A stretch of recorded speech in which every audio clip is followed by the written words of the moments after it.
امت کو غیبی نصرتوں کی ضرورت ہے. وہ غیبی نصرتیں انفرادی دعوت کے ساتھ ہیں. غیبی نصرتیں انفرادی دعوت کے ساتھ ہیں. غیبی نصرت کسے کہتے ہیں؟ اللہ تعالیٰ کی طرف سے ایسے واقعات کا پیش آنا جس سے غیر اسلام قبول کرنے پر مجبور ہو جائیں، اس کو غیبی نصرت کہتے ہیں. یعنی ظاہر کے خلاف اللہ تعالیٰ کی مدد. اس کی آسان مثال، حضور اکرم صلی اللہ علیہ وسلم اپنے صحابہ کے ساتھ ایک سفر میں تھے. صحابہ کے ساتھ سفر میں تھے. آپ نے دیکھا ایک شخص کو ایک راستے پر جاتے ہوئے، آپ اس کے راستے پر آئے اور اس سے ملاقات کی اور یہ فرمایا کہ تمہیں خیر کے کام میں رغبت ہے. اس نے کہا وہ کیا ہے؟ آپ نے فرمایا کہ کیا گواہی دو گے اس کی کہ اللہ کے سوا کوئی عبادت کے لائق نہیں اور محمد صلی اللہ علیہ وسلم اللہ کے بندے اس کے رسول ہیں، اس کی گواہی دو گے کہ مجھے اللہ کا رسول مان لو اور اللہ کو ایک مان لو. اس نے کہا کہ آج کی اس بات پر گواہ کون ہے؟ آپ اس بات پر گواہ کون ہے؟ آپ نے فرمایا کہ اس وادی کے کنارے پر جو درخت کھڑا ہوا ہے یہ گواہی دے گا کہ میں اللہ کا رسول ہوں. یہ درخت گواہی دے گا کہ میں اللہ کا رسول ہوں. یہ درخت گواہی دے گا کہ میں اللہ کا رسول ہوں. آپ نے درخت کو بلایا، وہ درخت نہیں بھاڑتا ہوا آپ کے پاس آیا اور آپ نے 3 مرتبہ اس سے گواہی دی. اس نے 3 مرتبہ گواہی دی کہ بے شک آپ اللہ کے رسول ہیں، بے شک آپ اللہ کے رسول ہیں. دیہاتی نے درخت سے گواہی سن کر اسلام قبول کیا. میں آج کر رہا تھا انفرادی دعوت یہ اللہ کی غیبی نصرت نازل ہونے کا سب سے بنیادی سبب ہے. انفرادی دعوت یہ اللہ تعالیٰ کی غیبی نصرتوں کے نازل ہونے کا بنیادی سبب ہے. ہر سمجھتے تھے کہ اپنی ذات سے خود جا کر دعوت دینا، اپنی ذات سے خود جا کر دعوت دینا یہ ہے اصل دعوت. کسی ذریعے سے پیغام پہنچا دینا یہ دین کی نصرت نہیں ہے. میری بات بہت دھیان سے سننی پڑے گی.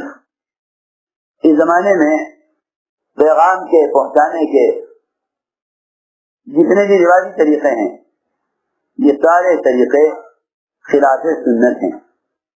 اس زمانے میں جتنے بھی بات کے پہنچانے کے، پیغام پہنچانے کے، میسج پہنچانے کے جتنے بھی روایتی طریقے ہیں یہ خلاف سنت ہیں اور خلاف سنت ہونے کی وجہ سے نصرت سے اور حقیقت سے بالکل خالی ہیں.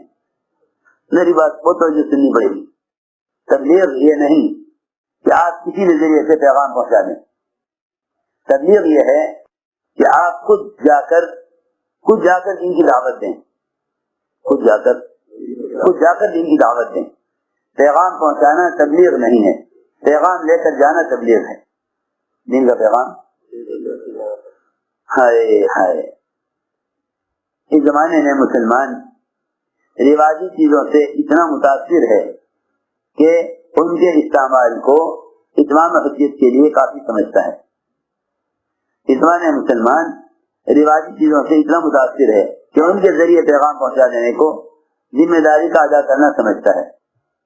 میں یہ عرض کرنا چاہتا ہوں کہ خروج اور نقل و حرکت یہی دعوت کا اصل امتیاز ہے. دعوت کا اصل کام ہی یہی ہے کہ خروج اور نقل و حرکت کے ذریعے امت تک دین کا پیغام پہنچایا جائے. اصل دعوت یہ ہے. اس لیے کہ غور کرنا پڑے گا کہ حضور اکرم صلی اللہ علیہ وسلم کے زمانے میں دین کی دعوت کے پہنچانے کا کیا طریقہ تھا. آپ کے زمانے میں دین کی دعوت کو پہنچانے کا کیا طریقہ تھا. جس طرح حضور اکرم صلی اللہ علیہ وسلم کے اس سنجے کی لائن کی ایک سنت قیامت تک اس کا کوئی بدل نہیں ہے. آپ کی سنت مسواک، آپ کی سنت مسواک، یہ مسواک کا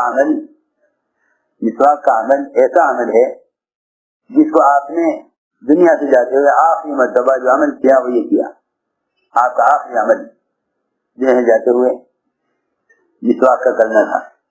اقوال تو آپ کے مختلف ہیں کہ آپ نے آخری بات کیا فرمائی، جس میں 3 باتیں آپ نے فرمائی تھی: دعوت اور عبادت اور اللہ کے بندوں کے حقوق.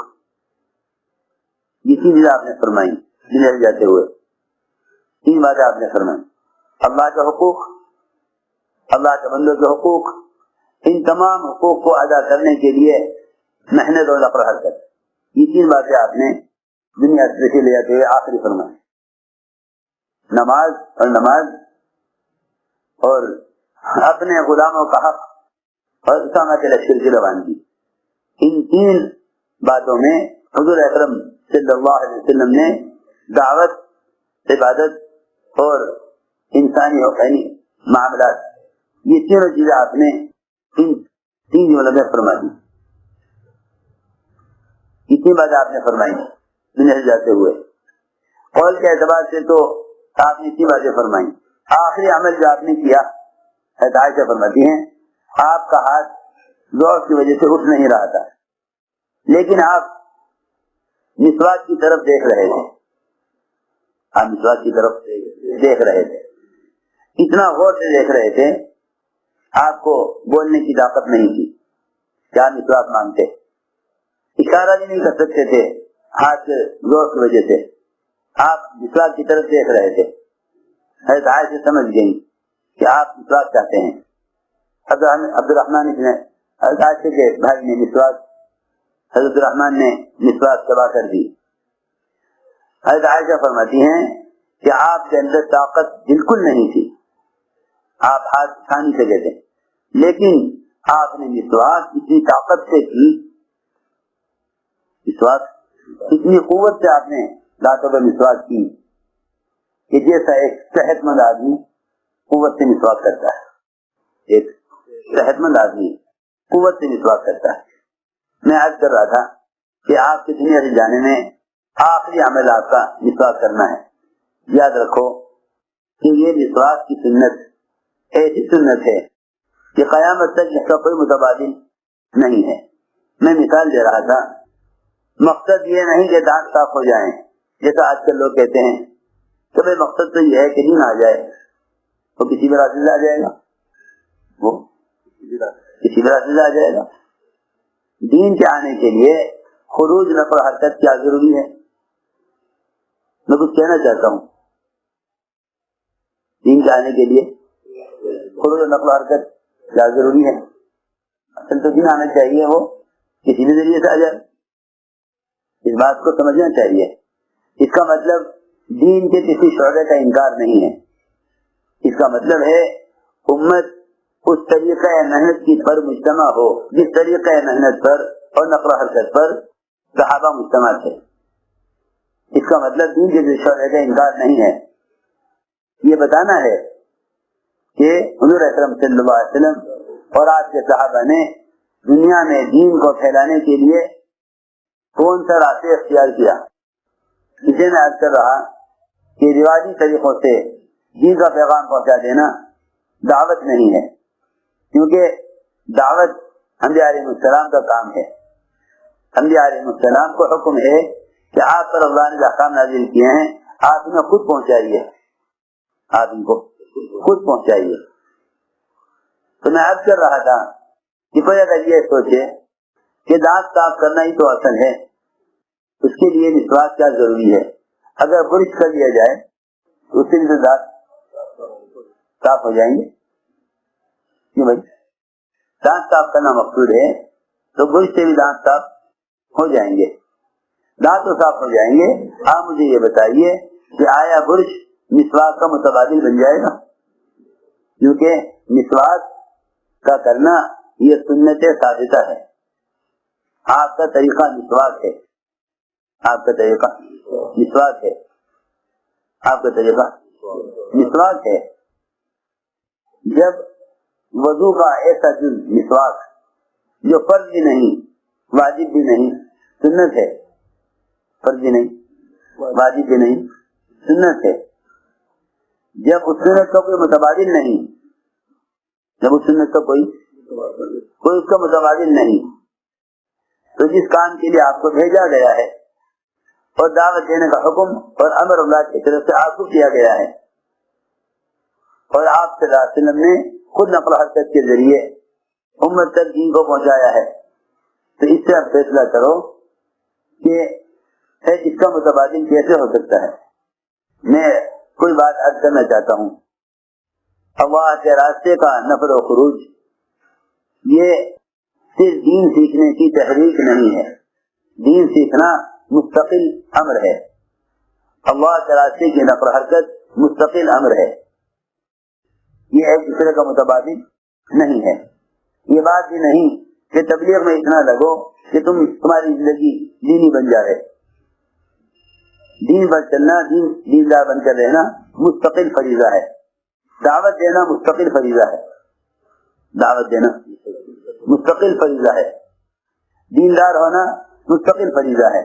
مولانا الیاس صاحب رحمۃ اللہ کا ملفوظ ہے، حضرت فرماتے تھے ایک شخص اپنی ذات سے پورے دین پر چلتا ہے، وہ دیندار تو ہے مگر دین کا مددگار نہیں ہے، وہ دیندار ہے، دین کا مددگار نہیں ہے، حالانکہ وہ کوئی سنت نہیں چھوڑتا، اللہ کا کوئی حکم نہیں توڑتا، کوئی گناہ نہیں کرتا، سارے خیر کے کام کرتا ہے، لیکن دعوت نہیں دیتا، یہ سب دیندار تو کہلائے گا مگر دین کا مددگار نہیں کہلائے گا۔ ہم کسی نتیجے پر پہنچنا چاہتے ہیں، وہ یہ ہے کہ آیا کسی بھی ذریعے سے دین کا پیغام پہنچا دینا اتمام حجت اور ذمہ داری پیدا ہونے کے لیے کافی ہے یا نہیں، یہ سمجھنے کی بات ہے۔